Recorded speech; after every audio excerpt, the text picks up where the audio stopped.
Parfois dans la vie, tu rencontres un homme, et c'est un homme qui est bon, c'est un homme qui est bien, et tu tombes très amoureuse de cet homme. Tu l'aimes vraiment de tout ton cœur, et là, tu vas faire une erreur, malgré toi, qui fait que son comportement va changer. Il sera moins présent, il va s'éloigner. Et le truc le plus bizarre, c'est que si tu lui demandes pourquoi il s'éloigne, il peut ne même pas savoir pourquoi. Parce qu'en réalité, tu as dit une phrase qui peut être très mal prise par un homme. Et parfois, on a de très bonnes intentions dans son couple. Et malheureusement, une bonne intention peut se transformer en désastre. On va parler aujourd'hui de 7 phrases qui créent réellement des désastres dans un couple, sur l'homme avec qui tu parles. Mais avant de démarrer, si vous le souhaitez, abonnez-vous à la chaîne. Il y a aussi un quiz qui s'appelle « Est-ce que cette personne est perverse, narcissique ou pas ?» Et si vous souhaitez me contacter, il y a un lien qui est juste en dessous. Alors vous allez voir que dans chacun des exemples qu'on va prendre, à chaque fois, ça démarre d'une bonne intention. Je vais faire ça pour renforcer notre couple. Et malheureusement, cet effort, cette action, cette phrase va mener à l'inverse, à la destruction. Tout premier message ou toute première phrase que tu peux dire à cet homme, c'est quand vous communiquez ensemble par SMS, tu as tendance à envoyer des messages qui sont longs, voire trop longs, et lui, en échange, il répond des toutes petites phrases, comme par exemple « Ok » ou « Ça va » ou « À ce soir » ou « J'ai compris ». Alors tu peux trouver ça normal, te dire « C'est juste un homme, il sait pas exactement comment ça fonctionne, il est pas très à l'aise avec les sentiments, les émotions, et c'est un mec un peu bourru, c'est un ours, il répond juste des grognements. Ok, ça va ». C'est le genre de discussion que j'ai avec mon père. Mon père, quand je suis à table avec lui, la seule chose qu'on va se dire, c'est passe-moi le sel, il va répondre et il me passe le sel. Parce qu'on parle pas trop entre bonhommes. Donc, en tant que femme, tu peux te dire, c'est normal, c'est un homme, il grogne et il parle pas des masses. Ce qu'il faut comprendre là-dedans, c'est que une femme, dès son plus jeune âge, sait gérer son état émotionnel. Elle sait communiquer sur ses émotions. On lui apprend à s'ouvrir, à se livrer, à être sensible, à communiquer, à dire les choses. Ce qui n'est pas vraiment le cas des hommes. Souvent, on a été éduqué dans un monde où on t'a dit « T'es un bonhomme, sois costaud, arrête de te plaindre, ne pleure pas comme une fillette, ne dis rien, allez, je suis sûr que t'as même pas eu mal. » Et finalement, depuis notre plus jeune âge, les filles sont habituées à parler, les hommes ont été éduqués dans « Si tu souffres, ne dis absolument rien ». Ce qui s'est transformé par la suite en « globalement, ne partage pas grand-chose ». Parce que ce sera un signe de faiblesse, c'est ce qui fait que tu seras moins masculin aux yeux des autres. Donc au final, t'en viens beaucoup communiquer, à envoyer beaucoup de mots à l'autre, et lui répond peu. Sauf que c'est juste en train de créer un fossé entre vos deux univers. Toi, tu communiques énormément. Si on arrive dans une caricature, tu communiques à l'extrême avec énormément de choses. Quand il y a une dispute, tu mets beaucoup de mots dans les SMS et lui ne répond pas à ça. Et c'est ce qui va faire que toi, en voulant bien faire, tu veux juste vous reconnecter en mettant plein de mots sur ce qui vous arrive.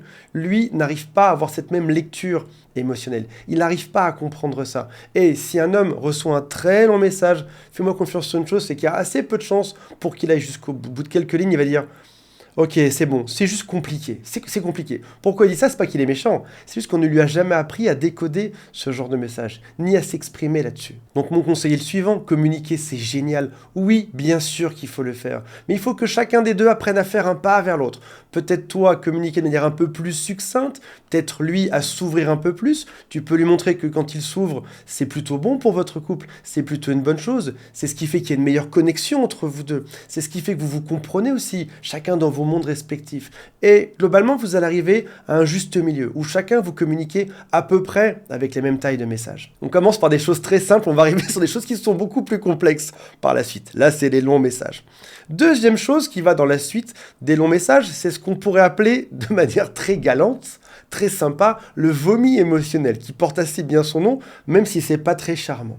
Le vomi émotionnel, c'est tu rentres à la maison et tu as eu beaucoup d'émotions dans toute ta journée, et là tu balances tout d'un coup. Le vomi émotionnel, c'est la difficulté à isoler un seul problème ou une seule émotion. Quand tu arrives, tu balances tout d'un coup, toute ta charge mentale, tu viens la libérer, comme si tu avais une benne à ordures, et hop là, tout ça, ça va être dans le salon maintenant.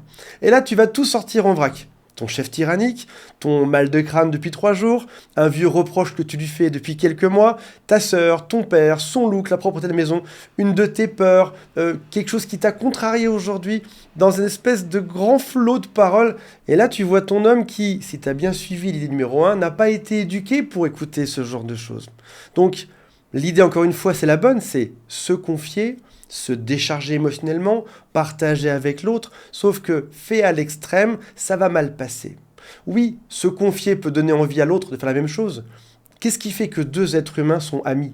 C'est le fait qu'ils se confient sur leur bonheur, sur leur peur, sur leur fragilité, sur leur faiblesse. C'est le fait, au bout d'un moment, de lâcher prise par rapport à ce qu'on est, enlever le masque et montrer notre réel visage. C'est ça qui fait qu'on a des amis.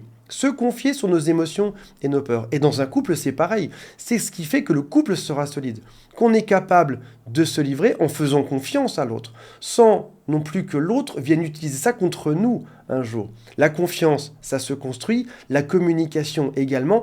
Toujours important de voir si on n'en fait pas trop ou si l'autre n'en fait pas assez pour arriver à ce fameux juste milieu. Troisième phrase qui fait fuir la plupart des hommes bien, c'est je mérite. On est typiquement dans le syndrome de la princesse. Alors, je ne critique pas les femmes, je fais la même vidéo pour les hommes juste après. Là, c'est juste que c'est votre tour. Syndrome de la princesse.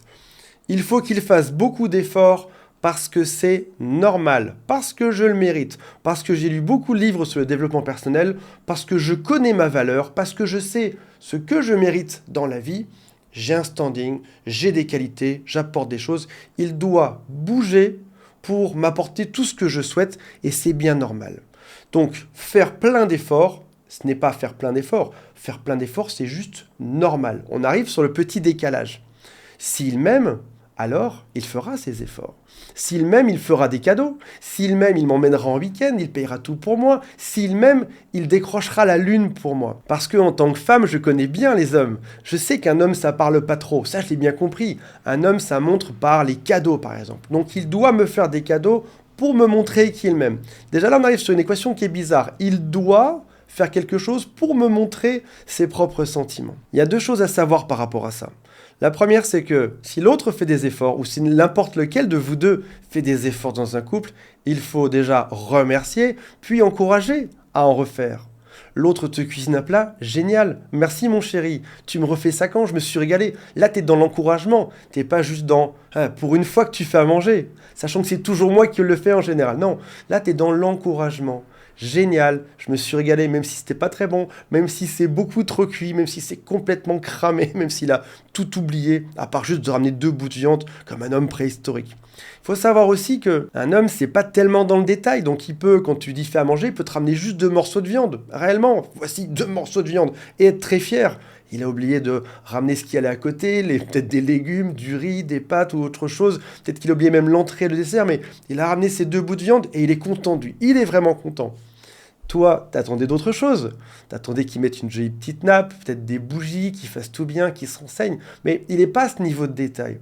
Donc ça veut dire que lui veut faire bien pour t'épater, mais ce qu'il fait avec son niveau de détail approximatif, ça n'arrive pas à ce que toi tu espérais. Mais encore une fois, mieux vaut encourager plutôt que de réprimander. Ou plutôt que de lui dire « je méritais entrée plat dessert, je dehors ça ». Non. Allez, c'est déjà bien, t'as déjà ramené 2 bouts de viande, parfait. En plus, tu sais que je mange pas de viande, mais c'est pas grave. C'est déjà bien, t'as fait un bel effort, la prochaine fois, ce sera mieux. Il faut savoir aussi qu'on voit toujours plus ses propres efforts que celui des autres. C'est classique. Chaque humain sait combien il travaille lui-même. Par contre, ce que l'autre fait, tu t'en rends pas forcément compte. 4e type de phrase qui ferait fuir n'importe quel homme bien, c'est lorsqu'il y a trop d'entretien pour vous gérer au quotidien. Typiquement, c'est je vais lui faire des crises, des scénarios, je vais lui montrer que j'existe en permanence, je vais exister par le drame, ce qui est assez féminin au passage. Excusez-moi, c'est vraiment votre vidéo, la prochaine je tape sur les hommes. Je vais exister par le drame, je vais lui bouffer sa bande passante pour qu'il comprenne que je suis la seule femme dans sa vie. Je vais tellement l'épuiser, je vais tellement parler en face de lui, le remettre en question, qu'il ne regardera que moi au final. Et beaucoup de femmes se disent, je sais comment sont les hommes. Ils se laissent rapidement tenter par d'autres femmes. Donc si je fais un petit peu plus de drame à la maison, il ne regardera que moi. Parce qu'il n'aura pas le temps d'aller voir ailleurs en réalité. Il va comprendre qu'il doit se battre pour moi. Et il m'aimera pour qui je suis. Mais en réalité, un mec qui est bien n'a pas forcément envie d'avoir du drame à la maison. Peut-être même qu'il va t'aimer encore plus parce qu'il n'y aura pas de drame à la maison. Parce que ça va être calme. C'est quoi trop d'entretien? C'est typiquement quand la relation est trop intense. T'es toujours en train d'envoyer des SMS. T'as besoin de toujours d'avoir de l'attention sur toi. Tu as toujours besoin qu'il te dédie du temps, des efforts, des cadeaux, des sorties. Tu fais au passage trop de crises de jalousie. Tu boudes souvent pour lui montrer que c'est toi qui commandes, que tu as le pouvoir dans cette relation. Mais finalement, là-dedans, il n'a plus de place pour son énergie vitale. Dans le livre Les hommes viennent de Mars et les femmes viennent de Vénus, on explique que les hommes ont besoin de se retrouver dans leur grotte psychologique, d'être au calme de temps en temps. Ils ne parlent plus, ils bougent plus, ils sont juste là en train de réfléchir calmement. Est-ce qu'il a du temps pour se mettre dans sa grotte intérieure? Est-ce qu'il a du temps pour voir ses amis? Est-ce que finalement ses goûts, tu les connais aujourd'hui ou pas? Est-ce que ses envies, tu les prends en compte ou pas? Attention, je dis pas qu'il faut écouter que ses goûts, que ses envies, le laisser tout le temps sortir avec ses amis, mais encore une fois, arriver à retrouver de l'équilibre entre parfois on fait des sorties pour toi, parfois des sorties pour lui. Parfois vous êtes ensemble, parfois tu es avec tes amis, parfois il est avec ses amis. Il y a quelque chose d'étonnant là-dedans, c'est qu'on se dit, je vais être très présente en face de lui, je vais gesticuler pour qu'il me regarde, et comme ça je serai la seule femme dans sa vie. Sauf qu'en réalité, cette bonne intention de je veux être la seule au monde pour lui peut le faire fuir. Et il est compliqué parfois de savoir lâcher prise, d'arrêter de faire du drame et d'être aimé pour de bonnes raisons. En réalité, il est même plus simple de créer un couple basé sur de mauvaises raisons, sur du drame, sur des crises, où on est toujours en train de s'aimer, de se détester. C'est très simple de faire ça. C'est beaucoup plus compliqué d'être aimé pour les bonnes raisons, parce qu'on est zen, parce qu'on est cool, parce qu'on apprend à communiquer avec l'autre, parce qu'on donne du bonheur, de l'amour, de la bienveillance. Oui, c'est plus dangereux, parce que l'autre peut écraser ton cœur, écraser tes sentiments, ou s'en servir contre toi. Mais si tu arrives à lâcher prise, à te faire aimer pour les bonnes choses, tu auras un couple qui sera beaucoup plus stable dans le temps. 5e phrase qui fait partir les bons mecs, c'est lorsqu'on insiste beaucoup trop. On insiste sur la relation, je veux une relation comme ci ou comme ça, je veux que ça se passe comme ça dans notre couple. Sur nos attentes, voilà ce que moi je souhaite, voilà ce que moi je veux. Ou sur tes craintes, j'ai peur que tu partes avec cette fille-là en particulier. J'ai peur que tu m'abandonnes encore une fois, j'ai peur que tu refasses une crise. C'est un peu comme un bras de fer, c'est une relation qui peut devenir vite pénible. T'as deux fortes têtes qui sont là l'une contre l'autre. Les deux se justifient. Oui, mais moi, dans ma famille, de mère en fille, on a toujours eu beaucoup de caractère. Non, stop. Avoir beaucoup de caractère signifie généralement mal arriver à gérer ses propres émotions internes. Ne pas comprendre ses émotions et juste passer d'un mode où t'emmagasines à un autre mode où t'exploses. C'est pas très bon. C'est pas avoir du caractère, c'est juste ne rien comprendre à comment ça fonctionne. Et là, beaucoup de femmes se disent, parce que c'est un homme qui est costaud physiquement, parce que moi je vais compenser sa force physique par ma force mentale, je vais insister. Un homme, ça comprend rien de toute manière. Il faut que j'insiste 1000 fois dessus pour qu'il comprenne.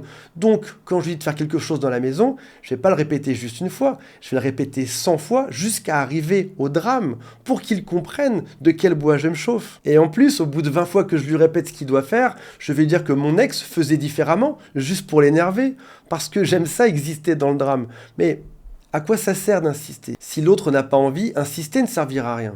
Éventuellement, tu peux dire une fois tes envies, 2 fois, 3 fois, mais à la 3e fois, si l'autre ne change pas, c'est qu'il faut avoir une discussion par rapport à ça.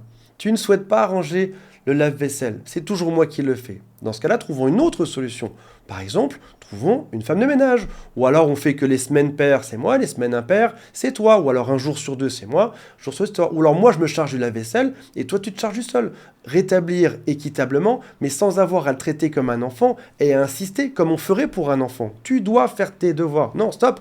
C'est un adulte. Même si c'est un homme qui comprend pas grand-chose et qui est borné, c'est un adulte. Il vaut toujours mieux que la décision vienne de lui que ce soit toi qui insiste. Et pour que ça vienne de lui, il faut qu'il y ait un compromis que vous ayez créé ensemble, en ayant une discussion sur chacun des sujets qui créent une friction dans votre couple. 6e type de phrase qui ferait partir un mec bien, c'est l'engager beaucoup trop tôt dans la relation.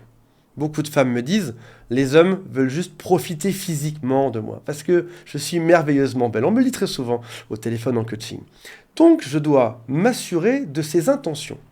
Pour être sûr qu'il n'est pas là juste pour la bagatelle, je vais mettre des barrières et je vais lui dire que moi, ce que je veux dans la vie, c'est m'engager. Je veux un mariage, je veux des enfants, ou alors je veux une maison en commun, ou alors je veux un contrat, je veux quelque chose, je veux que ça avance. Mettre des barrières, génial. Parler d'engagement, génial. Maintenant, encore une fois, c'est quelque chose qui doit être décidé à deux, parce qu'il y a un gros risque derrière ça. Si jamais tu mets des barrières en créant cet engagement, attention, Je ne sortirai qu'avec un homme qui veut se marier ou qu'avec un homme qui veut 3 enfants. Ça, c'est des barrières. Tu es en train de verrouiller ton accès en disant « montrez patte blanche et vous pourrez avoir accès à moi ». Tu mets des barrières. Ça te rassure, mais à force de mettre des barrières, plus elles seront grosses ces barrières, plus ta carapace sera épaisse, plus les seuls mecs qui passeront ta porte d'entrée, ce ne sera pas les mecs bien. Parce qu'un mec bien, quand tu l'engages trop vite, quand il y a trop de tests, quand c'est trop compliqué, le mec bien, il aura peur. Les seuls qui vont traverser ta carapace, les seuls qui vont ouvrir ta porte, ce sera ceux qui n'ont rien à perdre. Les hommes toxiques, les manipulateurs, les pervers narcissiques, les boulets. Eux, ils n'ont rien à perdre. Ils vont te dire tout ce que tu veux entendre. Tu veux te marier, ma chérie? Mais bien sûr qu'on va se marier. Ils n'ont aucune intention, mais ils vont te dire ce que tu veux entendre. Là où un mec bien pourrait avoir peur que ça aille un peu trop vite et pourrait fuir. 7e phrase, ce sont toutes les phrases qui sont négatives. Vous allez me dire, Antoine, t'enfonces des portes ouvertes. Bien sûr qu'il faut toujours être plutôt positive et beaucoup moins négative pour que ça fonctionne. Sauf qu'il se passe plusieurs choses. Une femme peut vite comprendre qu'un homme, c'est une machine à résoudre des problèmes et à rendre des services. Quand tu comprends ça, quand tu es très jeune, quand tu comprends ça, tu peux en arriver à créer des faux problèmes pour que ton homme s'occupe tout le temps de toi. Des choses à résoudre dans ta vie avec tes amis, à ton travail, sur tes comptes bancaires, qu'importe, dans plein de domaines. Parce que tu comprends vite que dès que tu as un problème, l'homme accourt. Un peu comme un chien qui serait dressé pour venir t'aider quand il y a un problème, l'homme est pareil, il débarque avec ses grands poils pour te sauver. Et quand tu comprends ça, pas toutes les femmes, certaines femmes font ça. Elles créent des problèmes pour que l'homme soit toujours en train de les aider. Parce qu'à ce moment-là, elles accaparent son attention. Plus je fais des problèmes, plus il va s'occuper de moi. Et c'est ce qui fait que certaines femmes sont négatives en pensant que ça va aider la relation. Pourquoi est-ce que certaines femmes sont négatives? Il y a aussi une autre raison. Cette raison, c'est qu'un homme jeune a souvent peu de succès en amour ou en séduction. Là où une femme jeune a souvent déjà beaucoup de succès. Tu as 18 ans, 19 ans, 20 ans, tu vas intéresser les mecs qui ont entre 18 et 35 ans, à peu près. Là où un homme de 18 ans ne va pas intéresser forcément grand monde. Ça signifie que l'homme jeune, il a appris à se faire rejeter. Et il a compris qu'il devait accepter beaucoup de choses, tolérer beaucoup de choses, changer son comportement, être un peu moins macho, être un peu plus gentil, être un peu plus dans le support, être un peu plus dans l'écoute. Il a compris ça plus jeune. On dit que les hommes comprennent pas grand-chose, faites-moi confiance que là-dessus, l'homme a vite compris qu'il devait s'adapter rapidement s'il voulait avoir une chance de se reproduire. Ça signifie qu'une femme jeune n'a jamais eu besoin de calmer sa négativité. Elle n'a jamais eu besoin d'être extrêmement gentille, même être méchante, blessante. Parce que dans tous les cas, il y aura des hommes qui vont venir vers elle. Ça ne changera pas grand-chose. Ça signifie que, étant jeune, une femme pourrait être plus négative et ce sera plus facilement accepté que si un homme est négatif. Alors, avec le temps, ça va s'équilibrer, tout rentre dans l'ordre, on arrive à 30, 35 ans, 40 ans, tout s'équilibre à peu près. Hommes et femmes sont à peu près aussi positifs ou négatifs l'un que l'autre, mais là où la femme a une maturité émotionnelle bien plus jeune, à partir de 12 ans, 13 ans, elle a clairement 2-3 ans de plus mentalement qu'un homme dans la partie émotionnelle. Sur la partie dramatique, par contre, c'est l'homme qui a pris de l'avance. Il a compris que le drame ne servait pas à grand-chose, il ne fait pas de drame, il apprend à accepter, à écouter et à corriger les choses. Ce qui signifie que depuis très jeune, depuis 18 ans, 19 ans, 20 ans, les hommes ont eu cette aversion au drame. Ils ont dû le supporter pour pouvoir fréquenter des filles, mais ils détestent ça. Vous devez remarquer qu'à chaque fois qu'il y a un drame, une crise, une dispute, l'homme part. Il n'arrive pas à supporter ça parce qu'en fait, il s'est battu depuis très jeune pour ne pas être là-dedans. Parce qu'en fait, il s'est battu depuis très jeune pour ne pas être dans le drame ou pour corriger le drame. Attention, je ne dis pas que ça correspond à chaque homme ou chaque femme, mais globalement, ça se passe à peu près comme ça. Je vous ai mis un 8e point bonus qui est se confier trop rapidement.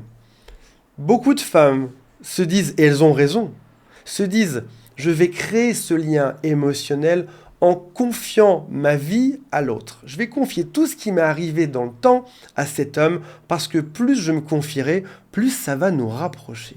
Je montre mes faiblesses, mes bonheurs, mes forces, mes plaisirs, etc. Et si ça part d'une bonne intention pour créer un lien, ça peut aussi à terme mettre une forme de pression. Je m'explique.